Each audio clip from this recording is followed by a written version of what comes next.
ছাত্ৰ ছাত্ৰীসকল আজি তোমালোকে এই প্ৰশ্নটো খুব গুৰুত্ব সহকাৰে চাবা ইয়াত এক্সামত ফাইনাল ইয়াৰ এক্সামত তোমালোকে এনেকুৱা এখন টেবুল সলভ কৰিব লাগিব আৰু ইয়াত মই গোটেই টেবুলখন তোমালোকক সলভ কৰি নেৰিখও যেসকলে হোৱাটছএপত মেছেজ কৰিছা গোটেইখিনি বুজিব পাৰিবা ইয়াত মই তোমালোকক কেৱল প্ৰথম দুটা লাইন দেখুৱাই দিম ইয়াৰ পাছত যেনেকুৱা ধৰণৰ কোৱেশ্চনে নাহক কিয় তোমালোকে সলভ কৰিব পাৰিবা ইয়াত কোন কেইটা বিষয় তোমালোকে গুৰুত্ব দিবা কেনেদৰে ক্যালকুলেশন কৰিবা কেৱল নিয়মটো জানি ললে বাকি সকলোখিনি সলভ কৰিব পাৰিবা এতিয়া ইয়াত চাবা প্ৰথমতে ইয়াত কি দিয়া আছে কোৱান্টিটি এক্সামত তোমালোকক ইয়াৰ এইবিলাকৰ পৰা নাম ধৰি দিব পাৰে যে কেৱল এভিসি আৰু টিএফসি উলিওৱা বা ইয়াৰ লগত আনুষাংগিক আৰু দুই এটা পইণ্ট দি দিব পাৰে কেনেদৰে উলিয়াব গোটেইখিনি দেখুৱাই দিছো কেৱল দুটা লাইন দেখুৱাম বাকিখিনি তোমালোকে নিজে কৰিব পাৰিবা ইয়াৰ কোৱান্টিটি দিয়া আছে ইয়াৰ মিনিংটো কি হয় এটা জিৰো বস্তুৰ প্ৰডাকশন মানে কোনো প্ৰডাকশন হোৱা নাই এটা বস্তুৰ প্ৰডাকশন দুটাৰ প্ৰডাকশন এইদৰে টোটাল আউটপুট দেখুৱা হৈছে ইয়াত দেখুৱা হৈছে টোটাল কষ্ট যিমানে আমি আউটপুট অৰ্থাৎ প্ৰডাকশন বেছি কৰিম আমাৰ কষ্টটো কি হৈ গৈ থাকিব বাৰু বাঢ়ি গৈ থাকিব কিন্তু তাৰ এটা কথা মন কৰিবা কষ্ট বাঢ়াৰ ৰেটটো কমি গৈ থাকিব অৰ্থাৎ আমি যদি দুটা বস্তু বনাও আমি যিমান খৰচ কৰিব লাগিব এটাত যিমানকৈ খৰচ কৰিব দুটাতকৈ বেছি বস্তু বনালে নিশ্চয় প্ৰতিটোতে খৰচটো অলপ কমকৈ পৰিব কিন্তু টোটালটো বাঢ়িলে অৰ্থাৎ ৰেটটো কমি যাব প্ৰতিটো বস্তুতে হেতু কিহে দেখুৱাব এভাৰেজ কষ্টে দেখুৱাব গোটেইখিনি তোমালোকক বুজাই দিছো ইয়াত আমাক কি উলিয়াব দিয়া হৈছে প্ৰথমে চোৱা টিভিসি বা এভিসি অৰ্থাৎ টোটাল ভেৰিয়েবল কষ্ট এভাৰেজ ভেৰিয়েবল কষ্ট সকলো আমি উলিয়াম তাৰ আগত তোমালোকে ইয়াত মন কৰিবা ইয়াত কি দিয়া আছে আমাক টিসি মানে টোটাল কষ্ট কেনেদৰে হয় তোমালোকে যিবিলাকে হোৱাটছএপত প্ৰশ্নটো কৰিছে গোটেইখিনি বুজিব পাৰিবা ইয়াত চাবা টোটাল কষ্ট কৰ পৰা পাওঁ আমি কষ্ট দুই ধৰণৰ থাকিব এটা হৈছে টোটাল ফিক্স কষ্ট যেটো লিখিছো আমি ইয়াত আৰু এটা হৈছে টোটাল ভেৰিয়েবল কষ্ট যেটো লিখিছো ইয়াত ঠিক আছে টোটাল ফিক্স কষ্ট আৰু টোটাল ভেৰিয়েবল কষ্ট মিলি টোটাল কষ্ট হয় এতিয়া প্ৰডাকশন যেটো কৰাই নাই জিৰো ইয়াত বাৰু টোটাল কষ্ট কেনেদৰে 10 হৈ গল যদি বস্তু প্ৰডাকশন নকৰো খৰচ হ'ব জানো কিন্তু ইয়াত খৰচ দেখুৱা হৈছে এটো কৰ পৰা আহিল যি কোনো ইন্ডাষ্ট্ৰি এটা যেতিয়া সেটআপ কৰা হ'ব তাত যিবিলাক আৰম্ভণিতে আমি খৰচ কৰি লম এই খৰচবিলাক আমি বস্তু প্ৰডাকশন কৰিলে হ'ব অৰ্থাৎ মেচিনাৰী ইকুইপমেন্ট যিবিলাক কিনা হ'ব সেইবিলাকত যেটো খৰচ হ'ব তুমি নতুন বস্তু প্ৰডাকশন কৰিলেও হেতু খৰচ হৈয়ে গল আৰু কৰিলেও হ'ব নকৰিলেও হ'ব নাৰ মানে এটো কি হয় 10 ফিক্স কষ্ট হেইভাবে টোটাল ফিক্স কষ্টত কি দিম আমি 10 টো কৰ পৰা পালো মন কৰিলা ইয়াত যদি 10 হয় অৰ্থাৎ ফিক্স কষ্টটো চেঞ্জ হৈ নাথাকে হি ফিক্স গতিকে যিমানে তুমি আউটপুট প্ৰডাকশন নকৰা কিয় টোটাল ফিক্স কষ্টটো হৰাই কি থাকিব ফিক্সে থাকিব মানে 10 হৈ থাকিব গোটেই বিলাকত এটো 10 দি ললা কেতিয়াবা তোমালোকক ফিক্স কষ্টটো দিয়াও থাকিব পাৰে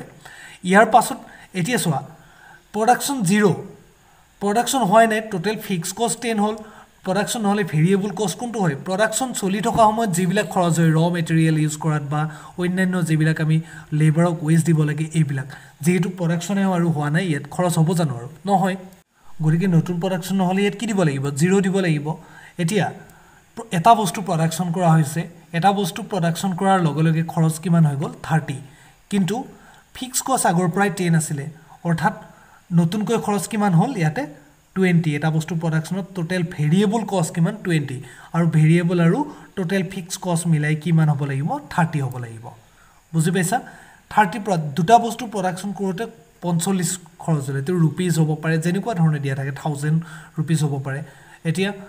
45 रुपीस ধৰি ললো 45 হল কিমান বাঢ়িছে বাৰু 30 কৈ ইয়াতে 15 বাঢ়িল অৰ্থাৎ দুই নম্বৰ বস্তুটো বনাওতে আৰু 15 বাঢ়িল অৰ্থাৎ টোটাল কষ্ট কিমান হ'ব আগত 20 আছিল ইয়াত যদি 15 বঢ়াই দিও কিমান হ'ব বাৰু 35 মানে 35 আৰু 10 মিলি 45 গতিকে বাকিখিনি তোমালোকে সলভ কৰিব পাৰিবা টোটাল কষ্ট অৰ্থাৎ টোটাল কষ্টক যদি আমি কি কৰো যিমান আউটপুট আছে আউটপুটৰে ডিভাইড কৰো তেতিয়া কি পাম আমি এভাৰেজ কষ্ট পাম আমি আৰু ইয়াত এভাৰেজ কষ্ট কলামটো মই লিখা নহল ইয়াত দেখুৱাই দিছো এভাৰেজ কষ্টটো লাগিব পাৰে কেতিয়াবা এভাৰেজ কষ্ট কিমান হ'ব 0 ৰে যদি আউটপুটক হৰণ কৰি ইয়াত 0 পাম এভাৰেজ কষ্ট নাই তাৰ মানে আৰু ইয়াত এটা কথা তোমালোকে এতিয়া মন কৰিবা যেতিয়া প্ৰডাকশন 0 হ'ব ফিক্স কষ্ট থাকিব বাকি ইয়াত কোনো ধৰণৰ কষ্ট আৰু নাথাকে গতিকে ইয়াত আমি 0 নিদিও এটো আনডিটাৰমাইন্ড অৰ্থাৎ ডেজ দি থলে হৈ যাব বুজি পাইছা ফিক্স কষ্টটো কেৱল থাকিব বাকিখিনি তোমালোকে বুজি পাইছা নিশ্চয় মাৰ্জিনাল কষ্ট কোনটো হেকৰ ইউনিটত যেটো আহে গতিকে ইয়াত মাৰ্জিনাল কষ্টটো নাহে এটা বস্তু প্ৰডাকশন হোৱাৰ লগে লগে টোটাল ভেৰিয়েবল কষ্ট যেতিয়া 20 হৈ গল ইয়াত এতিয়া এভাৰেজ কষ্টটো আহিব টোটেল কষ্টক আউটপুট অৰ্থাৎ একেৰে হৰণ কৰি দিয়া কিমান পাবা 30 পাবা হেতু হ'ব এভাৰেজ কষ্ট এভাৰেজ ভেৰিয়েবল কষ্ট কোনটো হ'ব আকৌ টোটেল ভেৰিয়েবল কষ্টক আউটপুটেৰে হৰণ কৰা এভাৰেজ ভেৰিয়েবল কষ্ট পাবা টোটেল ভেৰিয়েবল কষ্ট কিমান আছে 20 আউটপুট হৈছে এটা হৰণ কৰিলে কিমান পাবা এভাৰেজ ভেৰিয়েবল কষ্ট ঠিক আছে সৰি মই এটা টোটেল ভেৰিয়েবল কষ্ট একচুয়ালি দুবাৰ লিখা হল ইয়াত লিখা আছিল এটো তোমালোকে ইগনোৰ কৰি যোৱা টোটেল ভেৰিয়েবল কষ্ট এগেইন বাকি খিনি তোমালোকে পাৰিবা 35 ক এবাৰ 2 ৰে ডিভাইড কৰা যিমান পাবা হেতু হ'ব এভাৰেজ ভেৰিয়েবল কষ্ট আৰু এভাৰেজ কষ্টৰ বাবে কি কৰিবা মুঠতে এটোৱে জানি থৈ দিয়া টোটেল কষ্টক কোৱান্টিটি ৰে ডিভাইড কৰিলে এভাৰেজ কষ্ট টোটেল ভেৰিয়েবল কষ্টক কোৱান্টিটি ৰে ডিভাইড কৰিলে এভাৰেজ ভেৰিয়েবল কষ্ট এতিয়া বাকি আমাৰ থাকিলে কি মাৰ্জিনাল কষ্ট প্ৰথমবাৰ ডিটাৰমাইন কৰিব নোৱাৰো দ্বিতীয়বাৰ এটা বস্তু প্ৰডাকশনত যেটো খৰচ হয় হেতুই কি হয় মাৰ্জিনাল কষ্ট হ'ব দ্বিতীয়বাৰত চোৱা দুটা বস্তু প্ৰডাকশন কৰোতে আগতকৈ কিমান খৰচ বাঢ়ি গল 45 মানে 15 বাঢ়িছে ন এই 15 টো হ'ব এটা মাৰ্জিনাল কষ্ট মানে হেখৰ এডিশনাল গুডটো ধোৱা খৰচ ঠিক তেনেদৰে ইয়াৰ পৰা ইয়ালে যিমান খৰচ বাঢ়িব হেতু হ'ব ইয়াত মাৰ্জিনাল কষ্ট গতিকে তোমালোকে নিশ্চয় গোটেইখিনি কথা বুজিব পাৰিছা এতিয়া নিজাববীয়াকৈ সলভ কৰিবলৈ শিকা আৰু তাৰ পাছত প্ৰবলেম পালে কমেন্ট বক্সত জনাবা